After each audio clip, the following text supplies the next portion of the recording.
आप अभी किस पद पर कार्यरत हैं? जी सर, मैं सेकेंडरी एचएम के पद पे कार्यरत हूँ। मास्क हटा सकते हैं आप? Secondary HM. जी सर। एचएम की फुल फॉर्म क्या होती है? Head master. Head master. प्रधानाध्यापक। हेड मिस्ट्रेस नहीं हो सकता? हो सकता है सर। हो सकता है नहीं? है नहीं। आप हैं तो आप भी मास्टर ही हैं? सर बोलते तो मास्टर साहब, हेड मास्टर साहब ही बोलते हैं। हेड मास्टर साहब ही बोलते हैं। अच्छा। तो आपने एमए किया है? जी सर।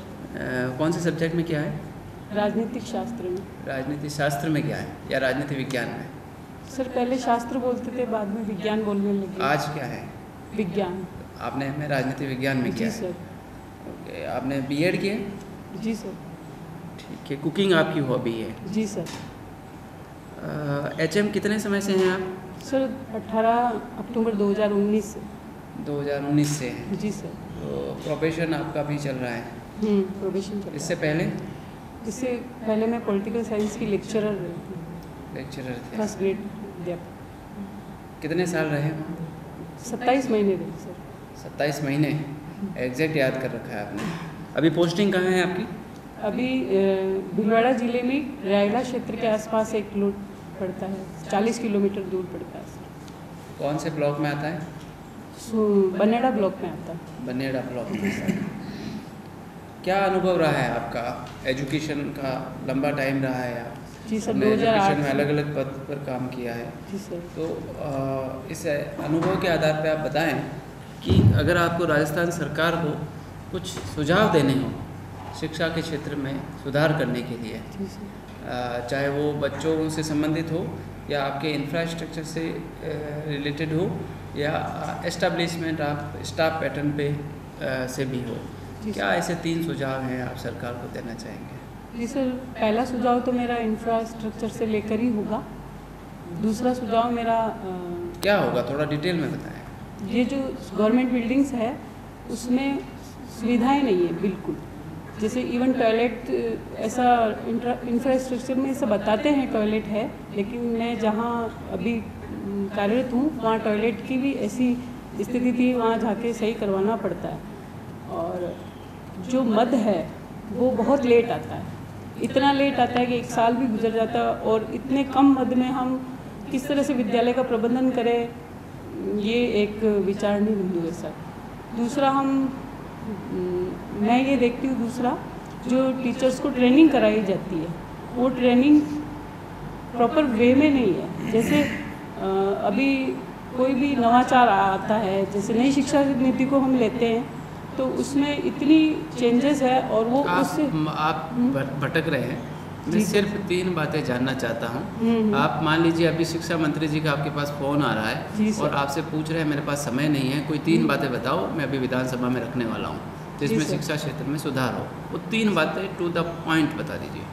सर पहला तो इंफ्रास्ट्रक्चर होगा, दूसरा शिक्षकों की कमी, और तीसरा वित्तीय प्रबंधन से लेके मेरा ये होगा। तो मैं समझता हूँ कि ये जो आपने कमियाँ बताई है वो आपके अनुभव से आपने अर्जित की है, देखा होगा आपने। तो आपने फिर इसमें सुधार करने के लिए कुछ व्यक्तिगत प्रयास भी किए होंगे? सर व्यक्तिगत प्रयास मैंने इंफ्रास्ट्रक्चर से संबंधित व्यक्तिगत, जैसे वित्तीय प्रॉब्लम से संबंधित व्यक्तिगत प्रयास किए। अगर आप कहें तो बताओ। हाँ बताओ, बिल्कुल। जी सर, मेरे विद्यालय में वित्तीय प्रबंधन बिल्कुल नहीं था। जब मैंने वहाँ पे ज्वाइन किया तो 13 रुपये मात्र अकाउंट में थे, और स्कूल में इवन बाथरूम जैसी सुविधा भी थी पर ऐसी थी उसको लड़कियाँ यूज़ नहीं कर रही थी। इवन उन्हें घर जाना पड़ता था, इसी वजह से 11 लड़कियाँ ही थी 10वीं में। तो मैंने विदाई समारोह का आयोजन किया, जबकि हमारे आदर्श विद्यालयों में वित्तीय वो पैसा देते हैं कि आप उस स्कूल में ऐसा प्रोग्राम कर सकते हैं। लेकिन हमने 10 टीचर थे, हम लोगों ने पर्सनल पैसा इकट्ठा करके उस प्रोग्राम को किया और 80,000 का भामाशाह से मतलब प्राप्त किया रुपए, और उसको मुख्यमंत्री सहायता कोष में प्रॉपर, उस योजना का नाम नहीं याद आ रहा मुझे, उसमें जमा कराने से हमें 1 लाख रुपये मिला। उससे हमने सारी इंफ्रास्ट्रक्चरल प्रॉब्लम्स हल कर ली। बीए में क्या सब्जेक्ट्स रहे आपके? जी सर, राजनीति विज्ञान, संस्कृत और लोक प्रशासन सब्जेक्ट रहे। ठीक है। तो आपने आपने एमए में पॉलिटिकल साइंस ही क्यों चुना, ताकि संस्कृत और एक क्या विषय बताया, लोक प्रशासन, इन विषयों में भी कोई ना कोई विषय चुन सकते थे? जी क्या सर। कारण रहा कि पॉलिटिकल साइंस से आपने एमए के लिए चुना? सर उस वक्त तो ये कारण रहा था कि पॉलिटिकल साइंस में जो फर्स्ट ग्रेड की व्याख्याता की सीट्स है वो ज़्यादा निकलती है। इस वजह संस्कृत मुझे थोड़ा टफ लग रहा था, इसलिए मैंने पॉलिटिकल साइंस चुना था। यानी आपने अपॉर्चुनिटीज़ देखी उसमें, जी सर। चॉइस का इतना कोई इशू नहीं था।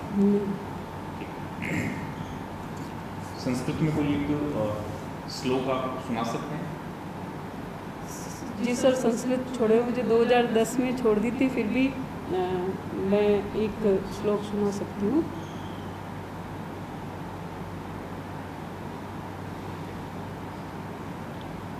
यत् यदा चरति श्रेष्ठः जनः तद अनुवर्ते। सॉरी सर, पूरा प्रॉपर याद नहीं रहा। ठीक है। अभी भारतीय रेल को इस प्रकार से एक प्रकल्प चल रहा है, एक व्यवस्था सेंट्रल गवर्नमेंट कर रही है कि भारतीय रेल को प्रदूषण रहित बनाया जाए। ये विश्व में सबसे पहले भारत ही इस प्रकार का एक प्रयास कर रहा है। तो क्या है पूरी योजना, क्या है ये? सर माफ़ कीजिए, मैंने इस योजना के बारे में पूरा डिटेल में नहीं पढ़ा। एक मैत्री सेतु कार्यक्रम चल रहा है दो देशों के बीच में, एक भारत है एक देश पूरा है। तो ये मैत्री सेतु जो प्रोजेक्ट है ये क्या है? सर ये भारत बांग्लादेश से संबंधित है शायद, ये कंफर्म नहीं है। ठीक है। पॉलिटिकल साइंस में एमए का जो सिलेबस है उसमें इंटरनेशनल रिलेशनशिप से क्या पढ़ा है? सर तुलनात्मक शासन, तुलनात्मक राजनीति है, एक पाश्चात्य राजनीतिक विचारक। किन किन देशों के बीच में? Sir Bharat America, Bharat, sir syllabus पूरा याद नहीं रहा मुझे, अन्य भारत अमेरिका का याद रहा थोड़ा। अमेरिका और भारत का जो शासन तंत्र है उसमें दो प्रमुख अंतर बताइए। जी सर, अमेरिका में अध्यक्षात्मक शासन प्रणाली है और हमारे यहाँ संसदात्मक शासन प्रणाली है। एक तो ये संसदात्मक शब्द सही है? जी सर, ये संसदीय शासन प्रणाली। संसदीय शासन प्रणाली। ठीक।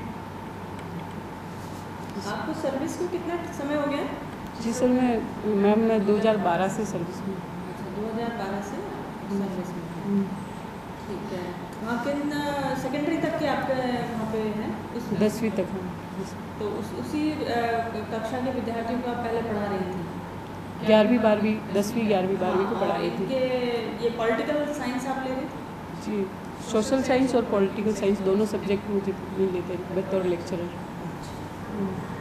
अब आप प्रशासनिक सेवा की तरफ जाना चाह रही हैं? जी मैम। तो वहाँ भी आप स्कूल में प्रशासन ही देख रही हैं अभी? जी मैम। है ना? और आगे भी प्रशासनिक सेवा में कार्यरत रहेंगी। अपने आप में और क्या सुधार करके प्रशासनिक सेवा में और योगदान देना चाहेंगी आप अपने आप, जो आपका अभी वर्तमान है और उससे आप मान लीजिए भविष्य में एक अच्छे प्रशासनिक अधिकारी के रूप में बैठाती हैं, तो उस दौरान आप क्या अपने आप को देखती हैं कि मैं और अपने आप में इम्प्रूवमेंट करके और ये योगदान दे पाऊँ ताकि उस क्षेत्र का विकास हो सके? जी मैम, मैं इसके अंदर मेरे कार्यक्षेत्र का दायरा बड़ा करने की शक्ति समझती हूँ कि अभी मेरा कार्यक्षेत्र का दायरा छोटा है और मुझे इसको ज़्यादा बढ़ाना होगा, क्योंकि प्रशासनिक सेवाओं का दायरा व्यापक है, थोड़ा ये बढ़ाना होगा। किसी एक विशेष क्षेत्र में आप कुछ कार्य करना चाहें? मेरा अनुभव बच्चों के क्षेत्र में ज़्यादा है, तो मैं महिलाओं बच्चों के क्षेत्र में भी कार्य करना चाहूँगी। अच्छा, एक बताइए, जैसे अपने अभी साल भर भारत देश की स्थिति देखी या व्यवस्था जो बन गई है, तो जो चुनाव है वो साल भर चलते हैं। जी। तो इससे देश के, राष्ट्र के विकास में कुछ प्रभाव पड़ता है? आपका क्या दृष्टिकोण है? चुनाव चुनाव ज़रूरी है। हमारा लोकतंत्रात्मक व्यवस्था में चुनाव भी आवश्यक है। और जहाँ तक प्रभाव की बात है, जहाँ आचार संहिता लगती है वहाँ कुछ प्रशासनिक कार्य रुक जाते हैं, बाकी चुनाव आवश्यक देखती हूँ। हाँ, जैसे कि साल भर हो रहे हैं, एक विशेष जी मैम, एक देश एक चुनाव की थीम भी सरकार लाना चाह रही है, लेकिन इसके लिए व्यापक चीज़ें और व्यापक स्ट्रक्चर चाहिए। मुस्लिम लोगों का प्रसिद्ध धार्मिक स्थल जो सबसे बड़ा है वो कहाँ स्थित है? सर मक्का मदीना है। मक्का मदीना, बस ठीक है। और गुर्जरों का? सर देवनारायण है आसिंद में। देवनारायण जी का मंदिर है या वहाँ और उस स्थान को किसी और नाम से भी जानते हैं? सर उस स्थान को सवाई भोज किनको कहते हैं? सवाई भोज देवनारायण जी के पिता थे। तो पाकिस्तान के अंदर भी कोई ऐसे स्थान है जहाँ गुजरों के नाम से संबंधित कोई जगह हो? कभी पढ़ी है, सुनी है? नहीं सर, नहीं पढ़ी। पंजाब में वहाँ पे गुजरान वाला जगह है। सर मैंने नहीं सुना इसके बारे में।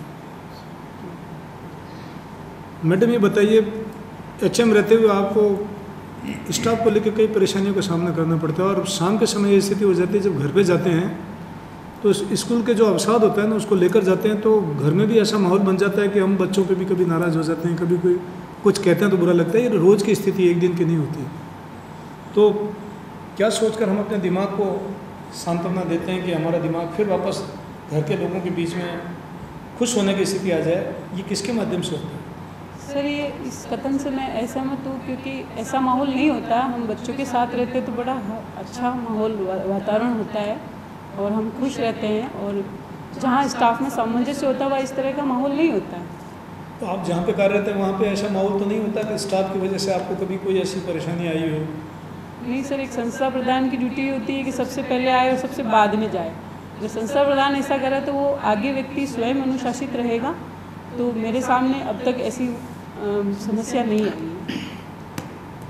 एक शिक्षक के लिए सबसे ज़रूरी चीज़ क्या है? सर एक शिक्षक के लिए मैं समझती हूँ मेरे व्यक्तिगत रूप से कि उसको हमेशा विद्यार्थी के रूप में लर्नर रहना चाहिए, सीखते रहना चाहिए, जिससे वो अपने बच्चों को सिखाता रहे, नए नए नवाचारों से अवगत कराता रहे। हमने अक्सर ये देखा है कि स्कूलों में अब नैतिक शिक्षा का बड़ा अभाव है, अलग से सब्जेक्ट भी नहीं है, और नैतिकता की दुहाई परिवार वाले भी देते हैं, समाज वाले भी देते हैं, विद्यालय भी देते हैं, और हम देश के नागरिक बनना चाहते हैं कि अच्छा नागरिक हम हमारे विद्यालयों से निकाल के देश के लिए प्रस्तुत करें। जी सर। तो ये नैतिक शिक्षा का अभाव है, इसके पीछे क्या कारण है? सर इस नैतिक शिक्षा स्कूलों में पहले तो होती थी, वर्तमान में नहीं है, और इसका अभाव आसपास के वातावरण से और विद्यालय से भी ले सकते हैं। लेकिन विद्यालयों में भले ही पुस्तक नहीं है, लेकिन प्रार्थना और अभिवादन के जरिए नैतिक शिक्षा का पाठ तो पढ़ाते ही हैं, और यही विद्यालय के अलावा घर में आसपास के माहौल में हो तो नैतिक शिक्षा का विकास किया जा सकता है। अभी तक भी हमने देखा है दूरस्थ गाँवों के अंदर किसी जगह पे जहाँ पर बच्चे पढ़ने आते हैं, अलग अलग वर्ग से, अलग अलग जाति समुदाय से आते हैं, तो ये देखा है कि अभी तक भी वो दूरियाँ जो सबकी समानता की बात आती है वो अभी तक पूरी नहीं हुई। अभी भी वहाँ पर बच्चों को वर्ग के हिसाब से अलग अलग देखा जाता है। ऐसी जानकारी भी आपके नोटिस में आई होगी? जी सर, मैं आपको आज्ञा दे तो बताना चाहूँगी, जहाँ मेरी फर्स्ट पोस्टिंग हुई थी भीलों का झोपड़ा, वहाँ भील बच्चे थे और जाट बच्चे भी थे। उनमें ऐसा था, पहले मुझसे पहले भी जो टीचर थे उसमें ऐसा था कि पहले खाना जाट सवर्ण जाति थी, जाट थे वो खाएंगे, कुमावत खाएंगे, भील उस पर टच नहीं करेगा, ऐसी स्थिति थी। लेकिन मैंने एकदम जाके चेंज नहीं किया, पहले देखा, और फिर मेरा जो लंच बॉक्स, जबकि ये गलत है कि मैं अपना लंच बॉक्स किसी बच्चे से न उठवाऊँ, लेकिन मैं जानबूझ के उठवाती थी। मेरा पानी यीशु भील लाएगा, ये लाएगा, तो बच्चों में अपने आप ये चीज़ हो गई कि मैडम तो करे छुआछूत करे ही कौन है, मालूम होगा तू मारो ही ना अड़वा दे रही हो। तो ऐसे उसने खुद ने विरोध करा और फिर नॉर्मल सब साथ में खाने लगे। ये मैंने अपने से शुरू किया, पर ये मैंने अभी भी देखा है कि ऐसे पानी इस तरह से पिलाएंगे, खाना इस तरह से रखेंगे, तो ये गलत अभी गाँव में देखी जा रही है स्थिति, वर्तमान में है। भीलवाड़ा से हैं आप? जी सर। भीलवाड़ा की कोई 3 आर्थिक समस्याएं बताओ। आर्थिक समस्या,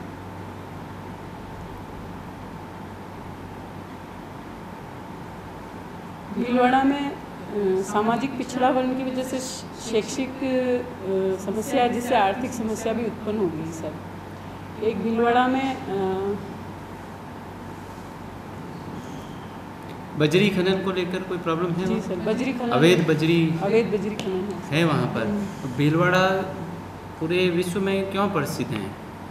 सर कपड़ा व्यवसाय की वजह से, व्यवसाय उसकी अपनी समस्याएं हैं। हाँ। और साथ में भीलवाड़ा में हम देखते हैं कि शहर तो अपने आप में विकसित हुआ है, पर जो ग्रामीण परिदृश्य है आज भी वैसा का वैसा ही है। जी सर। क्या सहमत है इस बात से? सहमत। तो ये 3 समस्याएं आपके सामने मैंने रखी हैं, इनका कोई निराकरण आपकी समझ में है? जी सर। कैसे किया जा सकता है? जैसे बजरी खनन, टू द पॉइंट आंसर चाहूँगा। बजरी खनन आपकी औद्योगिक जो परिदृश्य हैं उसके उससे निकली हुई समस्या, और ये जो गैप हैं जिसे हम भारत और इंडिया का गैप कहते हैं, उसका निराकरण कैसे करेंगे? जी सर, पहला है बजरी खनन। उसके निराकरण के लिए सबसे पहले हमें मॉनिटरिंग करनी होगी। दूसरा चेक पोस्ट के द्वारा मॉनिटरिंग कर सकते हैं, और बजरी खनन के लिए हम ड्रोन व्यवस्था, कैमरा व्यवस्था भी कर सकते हैं। और बजरी का विकल्प तलाशना होगा। जब तक बजरी का विकल्प नहीं होगा तब तक शायद बजरी दोहन रुका भी नहीं। और शायद राजस्थान सरकार ने एमसेंड नीति भी निकाली है, वो राज्य के 20 स्थानों से किया जा रहा है, जिससे विकल्प उपस्थित होगा। दूसरा है कपड़ा से संबंधित आर्थिक योजनाएं, आर्थिक समस्याएं। तो इससे समस्या पर्यावरण दूषित होने की वजह से हो रही है समस्या, उसको हम पर्यावरण और औद्योगिक दोनों के समन्वय से कोई सामंजस्य बिठा के कोई योजना बनाए तो काम हो सकता है। औद्योगिक चिमनियाँ और वो जो पानी गंदा जो नदियों में छूट रहा है, उसको हम रीड्यूस रिसाइकल की उस पद्धति से करें तो थोड़ा इस पे निजात पाया जा सकता है। तीसरी समस्या ये गैप की, तो हमें ऐसी दीर्घकालीन और अल्पकालीन दो तरह की चीज़ें बनानी पड़ेगी, क्योंकि ऐसी समस्या एकदम से दूर नहीं हो सकती। सामाजिक जो गैप है, तो उसके लिए अल्पकाल के लिए तो बच्चे शायद आंगनवाड़ी में वर्कर जो होते हैं वो सीधा जुड़े हुए हैं, और टीचर, उन दोनों को जागरूकता लानी होगी। ठीक है, ऑल द बेस्ट। ओके बैठिए, सुनिए।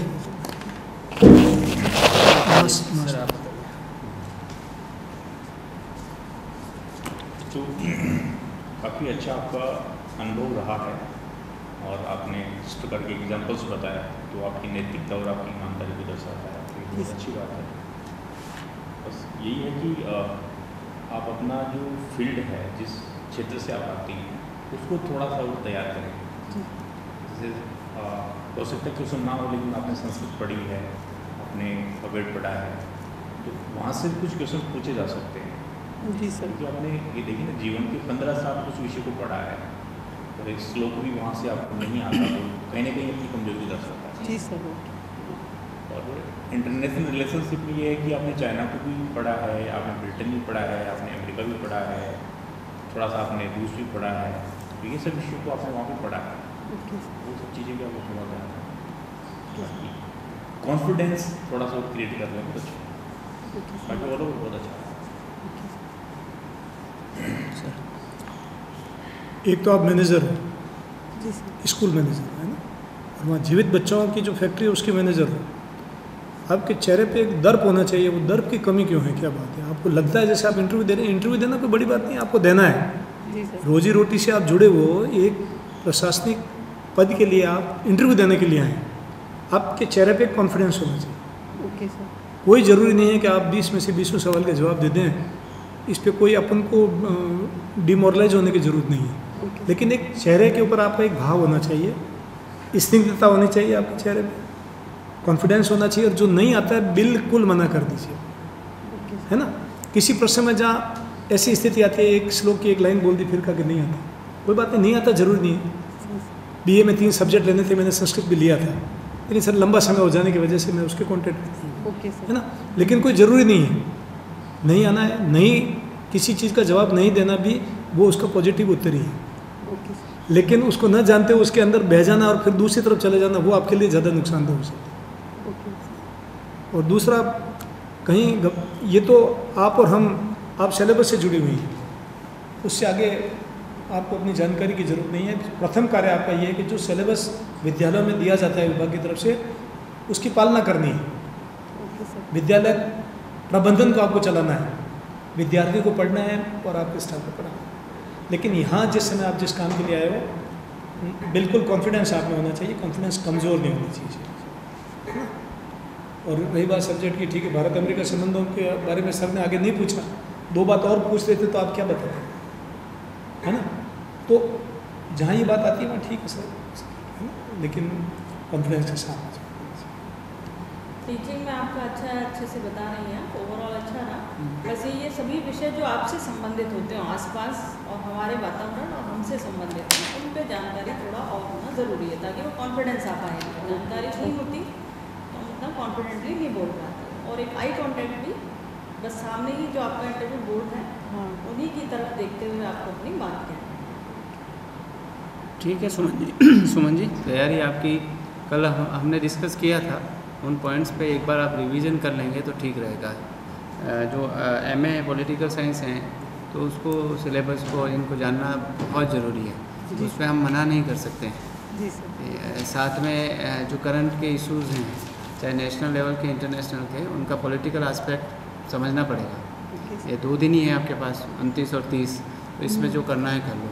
अभी आज आने का आपका ये पर्पज़ तो सॉल्व हो गया, कॉन्फिडेंस आपका ठीक है, आपने क्वेश्चन को मना भी किया है डायरेक्टली कि ये मुझे नहीं आता है, ये भी कॉन्फिडेंस को ही शो करता है। और जो चीज़ आपको आ रही थी उसको आपने बहुत बेहतर तरीके से बताया, जो नहीं आ रही थी उसमें आपने मना किया, ये भी ठीक है। लेकिन कुछ चीज़ें ऐसी जो आनी ही चाहिए, उस पर आपको ये 2 दिन बिताना है। तो कॉन्फिडेंस अच्छा है, ओवरऑल गेस्चर भी आपका लग रहा है कि आपका सिलेक्शन, आपके मतलब सिलेक्शन तो फाइनल मेंस से जुड़े हुए हैं, लेकिन आपका इंटरव्यू मार्किंग ठीक होगी, तो कोई समस्या नहीं है। अच्छा, एक और मैं आपको पर्सनल ओपिनियन देना चाहूँगा कि जब हम इस तरह की कोई सामाजिक समस्या की बात करते हैं तो उसको जनरलाइज वे में बताया जाता है, स्पेसिफिक नहीं किया जाता। जैसे आपने कहा जाट और भील, ये स्पेसिफिक हो गए, आपको बताना है सिर्फ जनरल वे में कि सवर्ण हैं या सामान्य व्यक्ति हैं और एक अनुसूचित जाति के या जनजाति के व्यक्ति, उस रूप में बताना है। ये आपने जो बताया वो एक आम आदमी की भाषा हो गई, एक पॉलिटिकल साइंस के स्टूडेंट के रूप में नहीं बताया। वो उस रूप में बताएंगे तो ज़्यादा इफेक्ट रहेगा उसका। हाँ सर, वो स्पीक करने के बाद ऐसे सोचा सवर्ण बोलना चाहिए था। हाँ, ये पर्टिकुलर किसी कम्युनिटी विशेष का नाम नहीं लेकर, वर्ग का नाम, सही है ना। आप क्या कि कोई जाट बैठ गया वहाँ पर, ये बैठे हैं, नाराज हो जाएंगे, क्या पता। मतलब यूँ लगता है कि देखो पर्टिकुलर मतलब हाँ लिखे ना, और इसने तो जाट लड़कों को परेशान कर दिया, इसको नहीं लेते हैं हम। बीए में संस्कृत सब्जेक्ट था, तो मैं आपको एक श्लोक समर्पित कर देता हूँ। शैले शैले न माणिक्यम मुक्तिकम न गजे गजे, साधवो नाई सर्वत्र चंदनम न बने बने, है ना। तो एक श्लोक आपको समर्पित कर रहा हूँ, इसके अर्थ का मनन करना आपके लिए काम है। सर ऐसे तो याद हो जाता है, पर ऐसे शांताकारम भुजगशयनम पद्मनाभम सूर्य, ऐसे काफ़ी याद है, पर उस वक्त पता नहीं, बच को तत्काल निकलना चाहिए, बात सीधी सी है ना। बाकी डेली बोलते ही हैं। हाँ, फिर भी नहीं, ये उस समय आप दिमाग क्लिक करेगा वही आएगा। हाँ। तो कितना ये अभ्यास पे डिपेंड करता है। आपके पास 2 ही दिन है, तो ज़्यादा अभ्यास आप कर नहीं सकते, इसलिए आपका जो ये एरिया जो बनता है जिसमें आप पढ़ सकते हो पॉलिटिकल साइंस को, कॉन्स्टिट्यूशन को, हो सकता है इंटरव्यू कॉन्स्टिट्यूशन से ही शुरू हो और उस समय आपसे आर्टिकल पूछ लें और आप नहीं बता पाओ, कुछ एक्ट पूछ लें। जैसे आपने एमए में आंसर लिखते हैं, उसी तरीके से आर्थिक समस्या का आंसर बता दिया। शैक्षणिक समस्या ये सामाजिक है, इसलिए आर्थिक से जुड़ी हुई है, ऐसे भी नहीं देना चाहिए। आपको पता होना चाहिए स्पेसिफिक कि भीलवाड़ा की इकोनॉमिक प्रॉब्लम क्या है, उसका सॉल्यूशन क्या है, सोशल क्या है उसका पता क्या है, एजुकेशन क्या है उसका। सर वो डायरेक्ट आर्थिक से कनेक्ट नहीं कर पाई मैं, बाकी समस्याएं तो ये तीनों चारों है। मैं सोच नहीं है, लेकिन आप उस समय आप प्रेजेंस ऑफ माइंड क्या है आपका, उसी समय रिप्लाई करना है आपको। समस्या तो बहुत है, जब आपको बाहर ले जा कर के गार्डन में बैठा के चर्चा करेंगे चाय पीते हुए, तो आप दुनिया भर की बातें कर लोगे, पर आपको करनी तो 15 मिनट में है और स्पेसिफिक करनी है। उस समय याद आएगा वो काम का है, इसलिए उनको बुलेट फॉर्मेट में आप लिखिए, ये प्रॉब्लम ये सॉल्यूशन, ये प्रॉब्लम ये सॉल्यूशन, तो वो याद रहेगा, क्लिक कर पाओगे आप। ठीक है, बाकी ऑल द बेस्ट। अच्छा।